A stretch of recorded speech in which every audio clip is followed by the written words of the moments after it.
नमः शिवाय। मैं अपने सभी दर्शकों का अपने YouTube चैनल में स्वागत करती हूँ और आज मैं आप लोगों के सामने जो अपना विषय लेकर आ रही हूँ वो है भद्र पंच महापुरुष राजयोग। भद्र पंच महापुरुष राजयोग हम अपनी जन्म कुंडली में कैसे जाने, कैसे ये बनता है और पंच महापुरुष राजयोग क्यों कहा जाता है। पंच महापुरुष राजयोग जो हैं वो 5 बनते हैं और इसीलिए इन्हें पंच महापुरुष राजयोग जो है बोलते हैं। अब ये किस किस से बनते हैं, कौन कौन से ये योग हैं, तो मैं सबसे पहले जो शुरू कर रही हूँ आज बुध से बनने वाले पंच महापुरुष राजयोग में भद्र पंच महापुरुष राजयोग आते हैं जो बुध से बनते हैं। इसके बाद जो शुक्र से बनते हैं वो बनता है मालव्य राजयोग। इसके बाद मैं इसको बताऊंगी। उसके बाद जो गुरु से बनते हैं हंस पंच महापुरुष राजयोग, मंगल से रुचक नामक पंच महापुरुष राजयोग और शनि से शश नामक पंच महापुरुष राजयोग। ये पंच महापुरुष राजयोग में से कोई भी एक ही राजयोग जातक की जन्म कुंडली में बनते हैं तो ऐसा जातक अपने जीवन में श्रेष्ठ कार्य करते हैं, समाज में इनका काफी मान सम्मान रहता है। और देखा जाए ये कम इसलिए बनते हैं क्योंकि ये केंद्र में ही बनते हैं। अब केंद्र में कैसे, माना अपनी स्वराशि अपनी उच्च राशि में अगर ये केंद्र के 1, 4, 7, 10 में हैं तब ये योग बनते हैं। लेकिन बाकी तो जो अन्य हमारे जैसे शुक्र हैं, शनि हैं और इसके अलावा मंगल है। अब जैसे मंगल की क्या है, अपनी 2 राशि तो खुद की है, मंगल की एक मेष राशि और उसके बाद उसकी जो है वृश्चिक राशि, इन दोनों में रुचक बना। लेकिन मंगल उच्च के किस में होते हैं, अपनी मकर राशि में। और मकर राशि में जब ये उच्च के होते हैं और केंद्र में मकर राशि में ही जब ये बैठे होंगे तो रुचक नामक राजयोग बन जाएगा। ऐसे ही गुरु का भी है। गुरु की अपनी जो राशि है धनु और मीन की है और कर्क राशि में वो उच्च के होते हैं। अगर वो केंद्र में कर्क राशि में है तो यहाँ पर को हंस नामक पंच महापुरुष राजयोग बन जाता है। शुक्र की भी अपनी 2 राशि है, वृषभ और इसके अलावा तुला, इन दोनों में तो मालव्य राजयोग बनेगा। शुक्र उच्च के किस में होते हैं, शुक्र उच्च के होते हैं मीन राशि में। तो मीन राशि में अगर शुक्र आ गए केंद्र में तो ये भी योग बन गया। यानी कि ये जो ऐसे ही शनि का है, शनि की अपनी राशि है मकर और कुंभ। मकर और कुंभ राशि में अगर ये केंद्र में है तो सस नामक राजयोग बना। और इसके अलावा ये तुला राशि में है तो तुला राशि में क्या हो जाते हैं, उच्च के हो जाते हैं। तो यहाँ पर को भी अगर केंद्र में हमारी तुला राशि है और तुला राशि में शनि बैठे हुए हैं तो ये सस पंच महापुरुष नामक राजयोग बनाते हैं। अब जिसकी भी जन्म कुंडली में ये राजयोग बने रहते हैं, ऐसे जातक समाज में एक नई दिशा देने वाले बनते हैं। समाज को कुछ ऐसा कार्य करके, समाज में कुछ ऐसा काम करके जाते हैं कि समाज इनके जाने के बाद भी इनके कार्यों को याद रखता है। अपने कुल और खानदान में ये बहुत श्रेष्ठ होते हैं। तो ऐसे ही आज मैं आपके सामने जो योग लेकर आ रही हूँ वो है पंच महापुरुष राजयोग का भद्र पंच महापुरुष नामक राजयोग। सुनने से पहले आपसे कहूंगी कि अब मेरे आप लोगों को डेली वीडियो मिलने लग गए हैं। अभी तक आपने काफी लंबे समय से मैं आप लोगों के बीच में वीडियो नहीं ला पा रही थी, अब ला रही हूँ। तो अभी तक आपने इसे सब्सक्राइब नहीं किया है तो अब इसे सब्सक्राइब कर दीजिए, क्योंकि बहुत जल्दी मैं आपको ज्योतिष में अपनी जन्म कुंडली हम कैसे देखें इसकी बेसिक जानकारी, कि हम जो थोड़ा बहुत जैसे है, देखिए वैसे तो हमारे पास 16 तरह की वर्ग कुंडलियां होती हैं। हम मात्र जन्म कुंडली देखकर ही नहीं बता सकते हैं क्या होगा। जन्म कुंडली तो जो मूल है, मूल के बाद जो अन्य जन्म कुंडलियां हैं वो महत्वपूर्ण होती हैं। मूल तो है ही है महत्वपूर्ण। मूल के बाद अगर हमने माना विवाह देखना है तो नवमांश से देखेंगे, व्यवसाय देखना है तो 10 मांस से देखेंगे और उसके बच्चे देखने हैं तो सप्तमांश से देखेंगे। इनके रिजल्ट केवल जन्म कुंडली से ही हम सारा रिजल्ट नहीं निकाल सकते हैं। तो जब हमने किसी बीमारी का देखना है तो उसके लिए अलग से उसकी वर्ग कुंडली बनी है, शिक्षा के लिए अलग से बनी है, माता पिता के लिए अलग से बनी है। तो हर भाव की जन्म कुंडली देखने का अलग अलग वो होता है। तो मैं कम से कम बेसिक आपको केवल जन्म कुंडली देखना सिखाऊंगी, लेकिन उससे पहले आप तब तक इस चैनल को सब्सक्राइब कर दें। तो चलते हैं आगे को हम। अब जो भद्र पंच महापुरुष राजयोग है, ये केवल 4 ही लग्न में बनता है। कौन कौन से हैं वो लग्न? वो लग्न है, पहला जो लग्न है वो है मिथुन, दूसरा लग्न है कन्या, तीसरा धनु और चौथा है मीन लग्न। इन 4 ही लग्न पर ये जिनके 4 लग्न हैं और इसमें बुध, इसीलिए मैं कह रही थी कि ये जो राजयोग बनते हैं ये हम क्योंकि जब जन्म लेते हैं, जिस ग्रह नक्षत्र और जिस समय हमारी ग्रह दशा गोचर में जब जन्म होता है, हम अपने पूर्व जन्म के कर्मों को लेकर आते हुए इस जीवन में हम लोग जन्म लेते हैं। तो जब माना बुध ऐसी स्थिति में हो और लग्न वो बच्चा ले ले, तो तब ये राजयोग बनेगा। अब इस राजयोग को बनने से भद्र, जैसे इसके नाम से ही क्या आ रहा है इसमें, भद्र यानी कि बड़ा अच्छा व्यक्ति। और बुध क्या है? बुध बालक स्वभाव का ग्रह है। तो ऐसे लोगों का मन जो होता है बड़ा निश्चल होता है, और इनके मन में किसी को लेकर, अगर माना मिथुन लग्न में ये बनता है या कन्या लग्न, इसके 2 ही अपनी राशि हैं। और कन्या लग्न क्या है? हर ग्रह की 2 राशि होती है। अगर सूर्य और चंद्रमा को छोड़ दें, सूर्य और चंद्रमा को छोड़कर हर ग्रह की 2 राशि होती है। उसमें से एक राशि जो इसकी होती है वो मूल त्रिकोण राशि होती है। तो भद्र पंच महापुरुष राजयोग जो इसमें बन रहा है बुध का, उसमें इसकी मूल त्रिकोण राशि कौन सी है? कन्या है। तो अब जिनकी भी कुंडली में, पहले जो इसका मूल चीज है कि ऐसे लोग होते कैसे हैं, जिनकी भी कुंडली में ये बनता है, तो ऐसे लोग सबसे पहले, जैसे मैंने आपसे कहा कि सभ्य मतलब एक भद्र बड़ा अच्छे लोग, जिनको देखते ही ऐसा लगता है कि अरे हाँ ये तो लड़ना जानते ही नहीं होंगे। पर ऐसा नहीं कि ये डरपोक होते हैं, एक ये अपने जीवन में विजेता होते हैं। अब विजेता 2 तरह के होते हैं, एक तो छीन कर लेने वाला, एक होता है अपने बुद्धि से लेने वाला। तो ये छीन कर लेने वालों में से नहीं होते हैं, ये लेने वाले होते हैं कि जब भी कोई ऐसी चीज होती है ये उसके लिए वहां पर अपने तर्क देते हैं, अपने तर्क से दूसरे को शांत करते हैं, और उसके बावजूद ये अपने काम को निकाल लेते हैं। इनके स्वभाव में लड़ना झगड़ना, जिसकी भी अगर राजयोग, जिसकी भी कुंडली में ये राजयोग होगा और वो फलित हो रहा है, तो ऐसे लोग आप देखना कि आपको ये कभी किसी से लड़ाई झगड़ा करना पसंद नहीं करते हैं, ये बचते हैं, क्योंकि ये अपनी बुद्धि का खाते हैं, ये अपनी वाणी का ही खाते हैं। और वाणी में अगर इनका मीठापन, बहुत मिठास लिए हुई इनकी वाणी होती है, और ये जब अपनी बात दूसरे को समझाते हैं, सामने वाला कब इनकी बातों को समझ गया, कब उसके दिल में इनकी बातें उतर गई, उसको समझ में नहीं आता, और ये अपना कार्य कर कर आ जाते हैं। किसी की बातों में आसानी से ये नहीं आते हैं, ये समझते हैं, क्योंकि ये अपना दिमाग, जब भी सामने वाले से बात करते हैं तो ऐसे लोग अपना दिमाग पूरा खोल कर चलते हैं। श्रेष्ठ व्यापारी होते हैं, क्योंकि बुध जो है वो व्यापार का कारक है। कब कहाँ कौन सी चीज बेचनी है इनको पता होता है। मार्केटिंग में ये बड़ा श्रेष्ठ अपना प्रदर्शन करते हैं। क्यों? क्योंकि मार्केटिंग में आवश्यकता किस चीज की है? वाणी की। और अपनी वाणी इनकी इतनी अच्छी और इतनी मिठास लिए हुए होती है कि सुनने वाला इनकी वाणी से ही मोहित हो जाता है, और फिर चाहे ये बेच लें। तो ऐसे लोग मार्केटिंग में बड़े सफल होते हैं। स्वतंत्र विचारधारा के, किसी के दबाव में कार्य न करना, क्योंकि किसी के दबाव में कार्य कैसे कर सकते हैं? इनकी तर्क शक्ति इतनी अधिक होती है कि अगर सामने वाला ये कुछ कार्य कर रहे हैं और सामने वाला इनका बड़ा बॉस है और उसने इनको टोका, तो इसे पसंद नहीं होता है, और ये तुरंत वहां से, अगर देखो गवर्नमेंट जॉब तो एकदम कोई छोड़ नहीं सकते हैं, लेकिन प्राइवेट जॉब हो तो ये छोड़ कर आ जाते हैं।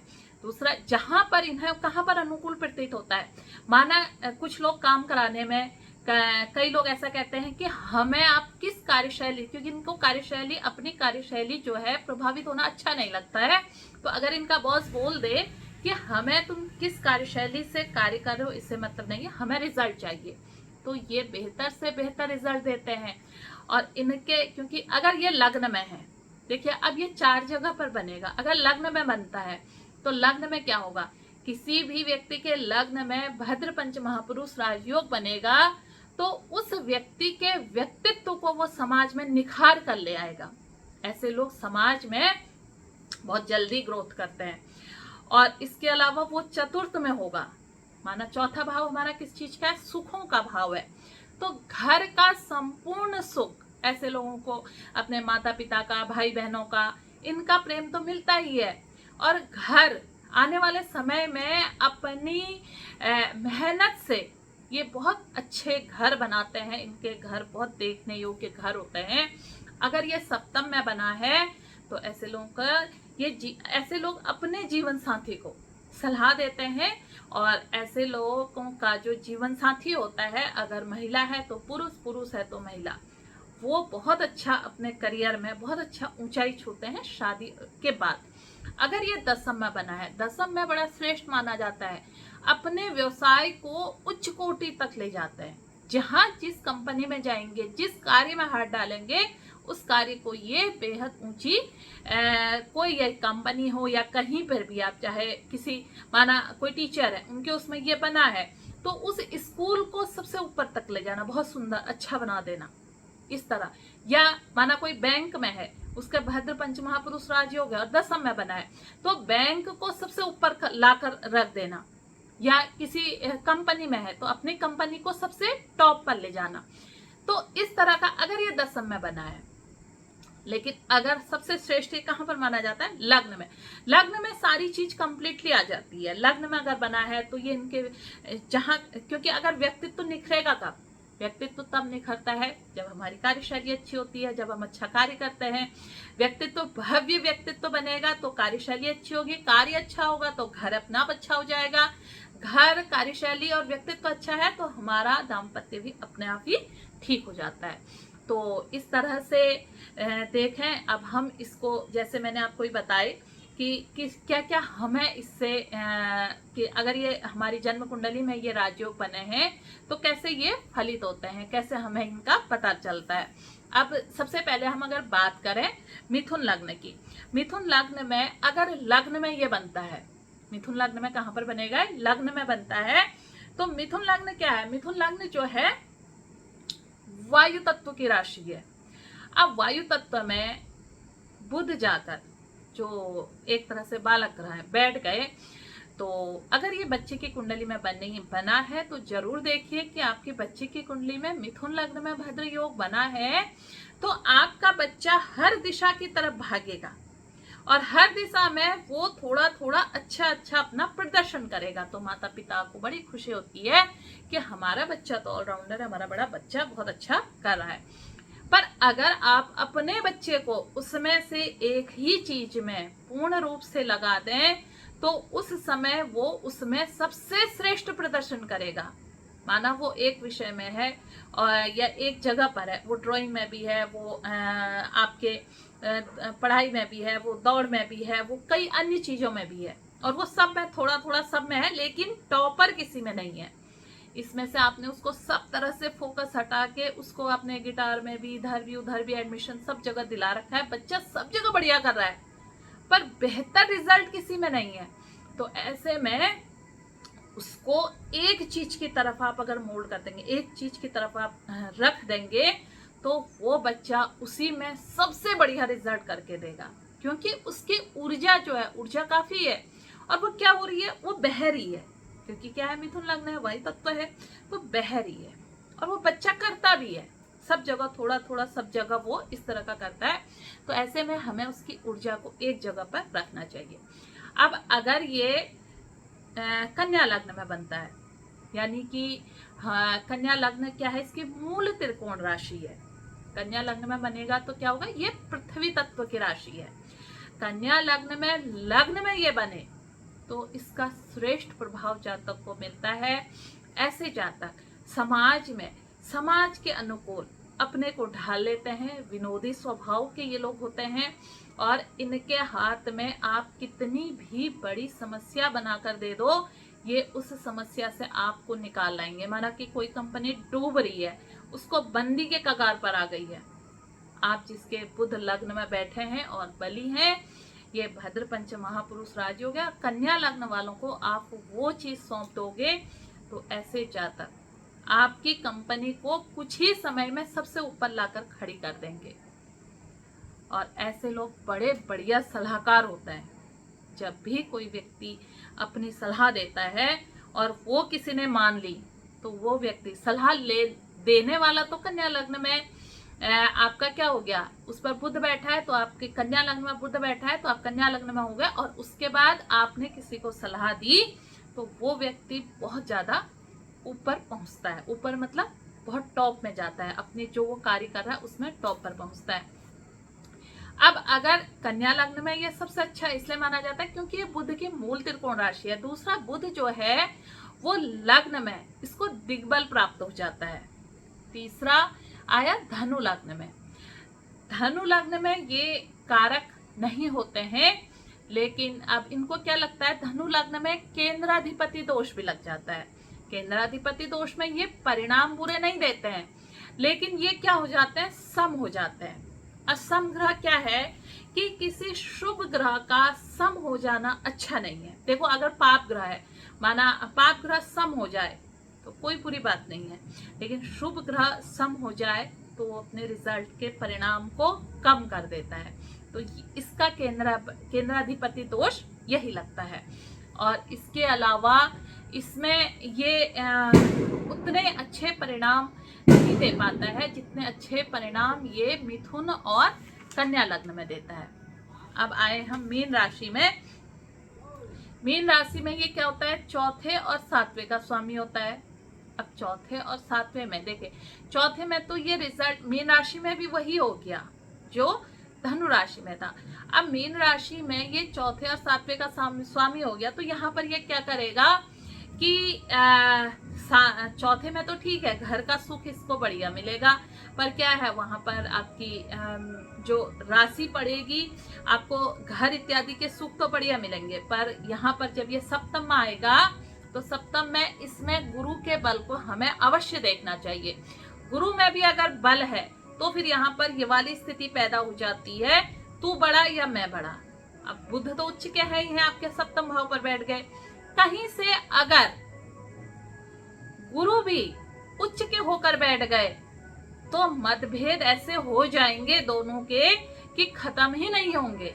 माना आपकी जन्म कुंडली में लग्न में बुध, सप्तम भाव में बुध ने अपनी राशि में बैठ गए तो भद्र योग बना लिया, और वहीं पर गुरु भी अपनी उच्च राशि में बैठ गए, तो अब क्या होगा, सप्तम में बैठा है तो जीवन साथी सोचेगा कि ये मेरी सलाह माने, मैं ठीक हूँ, और जो दूसरा पार्टनर है वो कहेगा कि नहीं मेरी बात माने, मैं ठीक कह रहा हूँ। तो दोनों बुद्धिमान है और दोनों में आपस में ऐसा मतभेद होगा कि उनको समझ में नहीं आएगा कि कब वो दूर हो गए, मैं बड़ा मैं बड़ा मैं। तो यहाँ पर को थोड़ा सा हमें समझना पड़ेगा कि हमने अपने पार्टनर की कुंडली देखी और उसकी कुंडली में भी ये है, और हमारी पहले तो अपनी ही कुंडली से हमें अंदाजा जाता है कि हमारी कुंडली में बुध अगर सप्तम भाव पर है और कहीं से भी गुरु बली है और गुरु की इस पर दृष्टि पड़ गई तब तो और ज्यादा हो जाता है। फिर इसमें अहम भाव आ जाता है कि मेरा ही ज्ञान सबसे अच्छा है, तो ऐसे में थोड़ी सी सावधानी बरतनी चाहिए। अब ये अपना फल कब कम कर देता है, अगर बुध सूर्य के साथ डिग्री में, क्योंकि देखो बुध और सूर्य क्या होता है ना, हमेशा आसपास होता है, या एक घर आगे या एक घर पीछे, इससे ज्यादा या तो ये साथ होंगे या एक घर आगे होंगे या एक घर पीछे होंगे, इससे ज्यादा की दूरी इनमें नहीं रहती है। तो इसलिए हमेशा ज्यादातर देखा जाता है कि ये योग जब बनता है, अगर सूर्य बुध के साथ है तो ये अपना रिजल्ट कम कर देता है। कहीं से भी इसमें इसके साथ पाप ग्रह आ गए तो भी अपने रिजल्ट में कमी कर देता है। अस्त और मृत है तो भी अपने फल में थोड़ी सी कमी कर देता है।